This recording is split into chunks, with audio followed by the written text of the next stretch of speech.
The party people ini kombinasi DJ fanboy jadi koki biar kau jadi crazy now. Menari terki aja.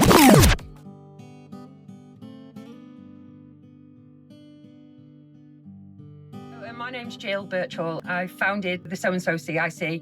Okay, my name's Irene Griffin and I am a volunteer co-facilitator with Jill at the Sew&Sews, helping people to train and learn how to use industrial sewing machine equipment.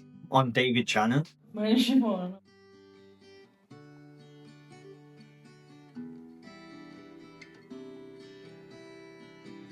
Sew&Sews is Jill's CIC, which enables people from different sort of backgrounds where they've been marginalised to be able to come and sort of learn new skills.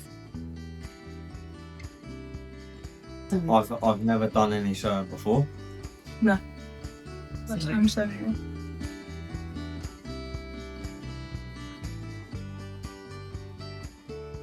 I thought it was going to be hard with the sewing machines, but now I've got used to that, so yeah.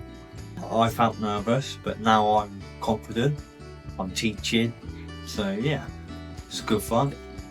I think I was mixed, obviously nervous and excited, but I didn't know what to expect. I thought it was going to be like making like pictures in a frame or something. And then I got here and it's different. It's cool.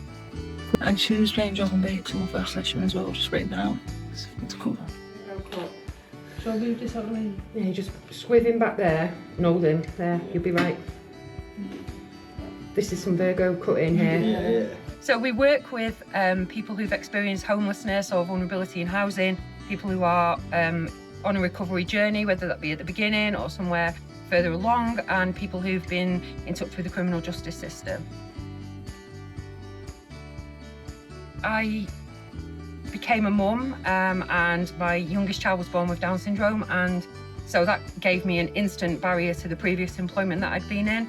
So I knew that I was going to have to set up as self-employed. So I've been a self-employed seamstress now for 13 years. So I got booted out of college when I was 17 because I didn't attend. And I got a job in a sewing factory making wedding dresses and evening gowns in Liverpool. And then when my kids were old enough, I went back to school and I did a degree in textile design. And then I ended up working as an educator on the same course that I studied on. Right, awesome. And now the fact that somebody's circumstances can put them so far away from the economy, so far away from opportunities and life chances, that I want to bring people back towards that. It's really important to me personally because I have lived experience with recovery, and I also have lived experience with other people with barriers to employment, and I see the potential in absolutely everybody.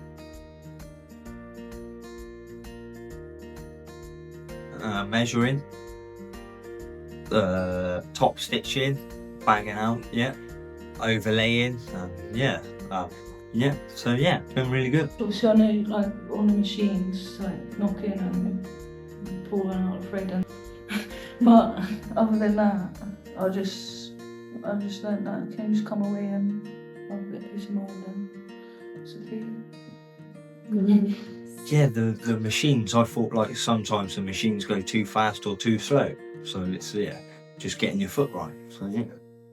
I don't know, it's like you think it's easy, you start to like get to grips with how things are going, and then, I don't know, the pedals start going a bit quick and you have to bring yourself back down and say chill out. Probably the cutting out for the squares and the boxes, but yeah. Measuring. You just got to be precise and on point in lines.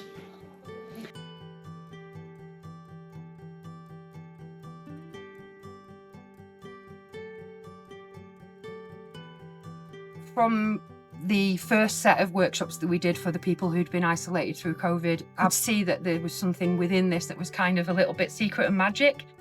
Bringing people in touch with the real equipment actually made them take themselves serious. And that's all that people really need, is an opportunity to take themselves seriously and the task seriously, and the rest kind of forms itself around that. I personally believe that if you've been handled by the justice system and you are no longer in touch with them, that it is society's responsibility to create opportunities to rehabilitate you. I don't believe that we continue to punish people when they're back out in the community. I love a challenge. What's life without a challenge? Dull, dull, dull. You know, my philosophy is about, you know, from my own personal recovery journey is like living in the solution. Yeah, just being able to be in that transformational headspace. Yeah, I'm chill for longer. Like, have a bit of time before it gets a bit hectic again. I think my confidence has been growing. Like with Konnect, I feel safe pretty much almost wherever I go. So I think I feel confident coming in here with Konnect. Yeah, I've been a bit calmer. Confidence has gone up. So yeah, I'm now teaching, so I can teach. So yeah, it's been good fun.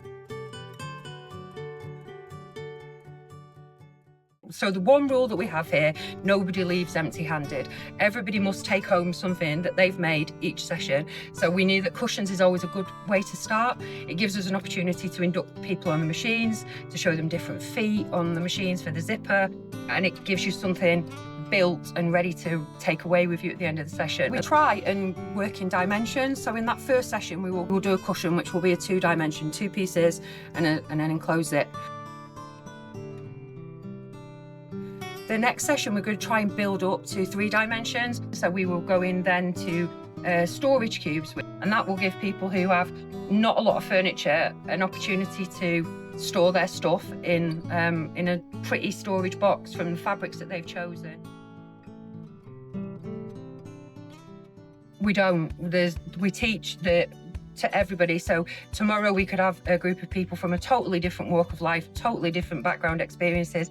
Nothing would be any different because everybody, as they come through the door, is new to this kind of activity in the community, with it being an industrial space and on industrial machines. You have to be universal in your teaching approach, you know, because there's so many different learner types and learning styles, and everyone is, you know, completely unique. It's not, I say it's not rocket science, it isn't. These are dangerous pieces of equipment, but once you're taught how to use it safely and effectively, world's your oyster, innit?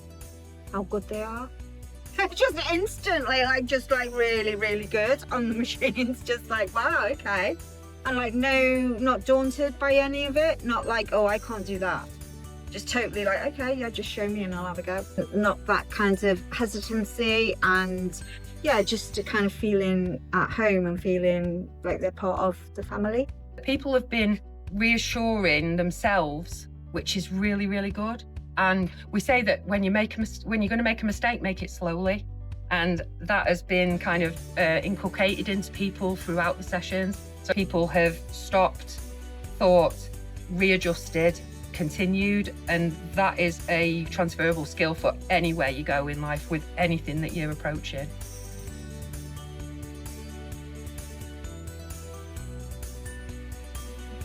When I first made the pillow, I don't know what I expected, but it looked way better than when I imagined it in my head. So when I go home, I told my friends I made a pillow. They said, no, you didn't. You bought that. I said, no, I made that. So this time I took pictures of the stages. Yeah.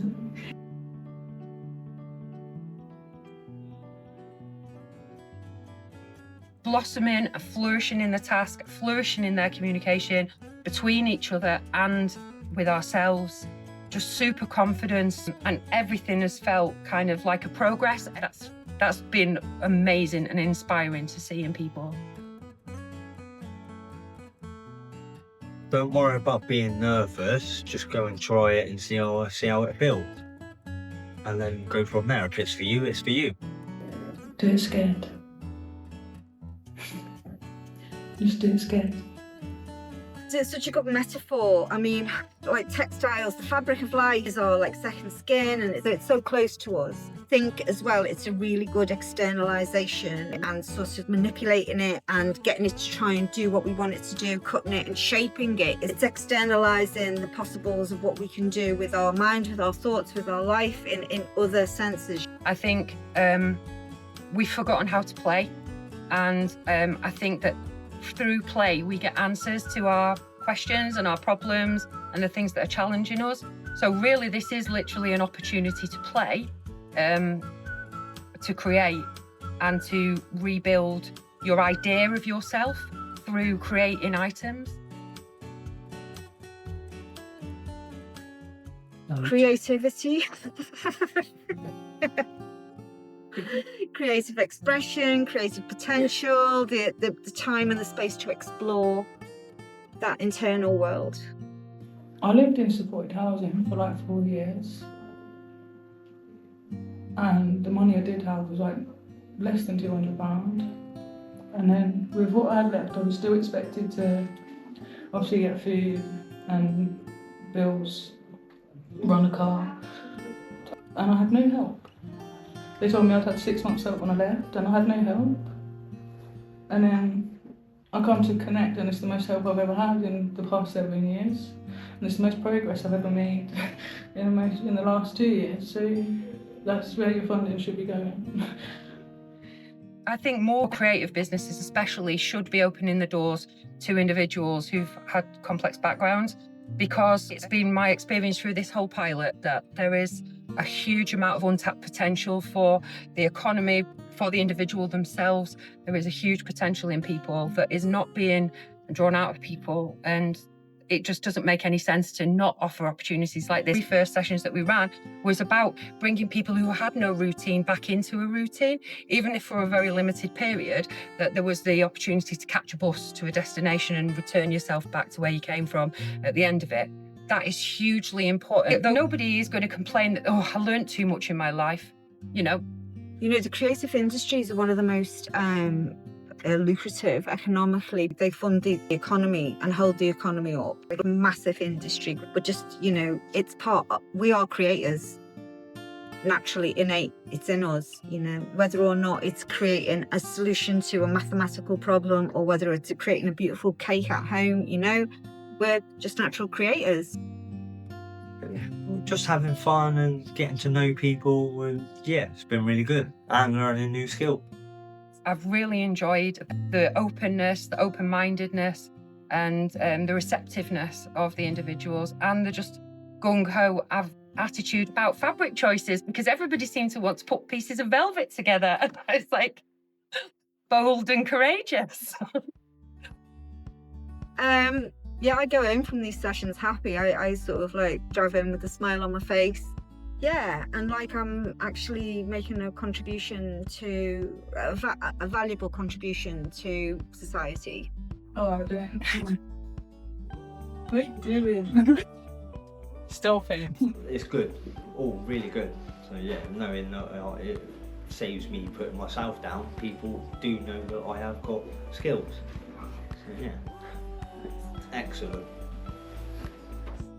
I want to have a hub of productivity. I want to see people who didn't think that they could do much doing loads. And can you use the beep? Yeah. I want to make epic.